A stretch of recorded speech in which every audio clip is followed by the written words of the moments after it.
still need to know the truth, Mer. So go. Do what you have to do. I'm here for you.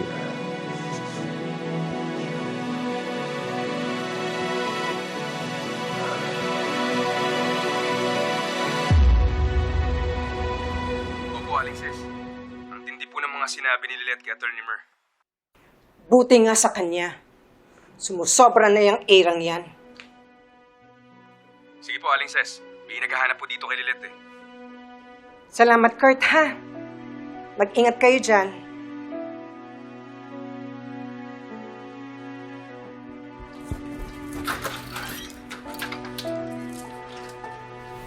Ate sis.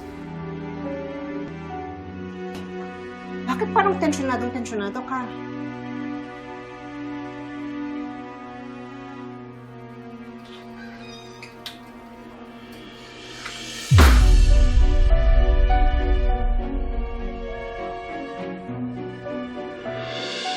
Ganito yung nangyari kay Julieta eh.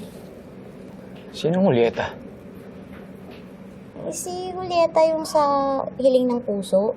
Si Estar Valencia. Mula sa isang malaking mansyon, napunta siya sa isang maliit na community.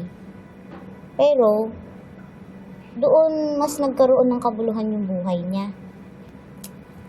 Ay, Julieta. Sana kagaya mo rin ako. Na kahit saan man dalhin ng buhay, kinakaya ang lahat. Oh, si Attorney Guard. Gahanap sa'yo.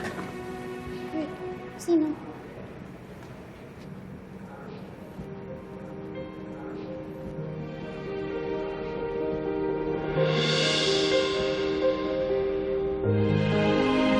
Babaeng kaharap ang magpapabagsak sa'yo. Ako, si Juliana.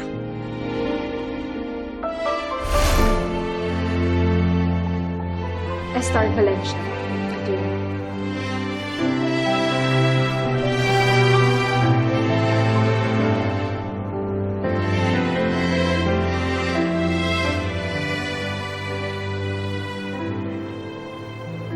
Pwede pa yakap?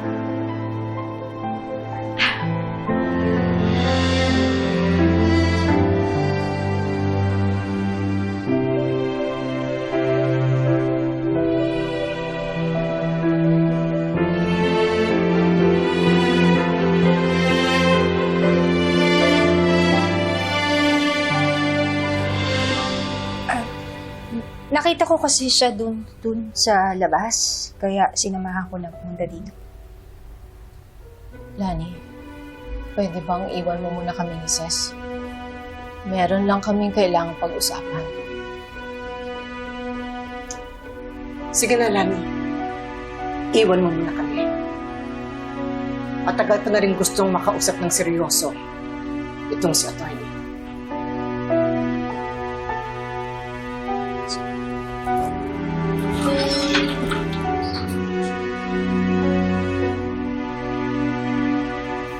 Alam mo, Atty., wala naman akong alam masyado sa batas. Simple lang naman dapat talaga. Huwag kang gumawa ng masama sa kapwa mo at huwag kang mang-aapi. Pero, Atty., anong ginagawa mo sa anak ko? Nag-resign na siya sa'yo. Pero hanggang ngayon, sinasaktan mo pa rin siya. Ano bang nagawa sa'yo ni Lilet? Ayaw mo pa rin siyang bitiwan hanggang ngayon. Pwede? Layuan mo na ang anak ko. Hindi ako pwedeng lumayo. Ano? Hindi ko pwedeng layuan si Lilet, lalo na sa ngayon. Bakit? Ano bang trip mo, ha? Attorney Meredith Demons. Patahimikin mo ng anak ko. Huwag mo na siyang pahirapan pa. Gusto kong malaman ang totoo.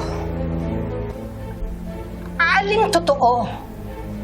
Kung ako ang ina niya. Kung ako ang ina ni Lilet!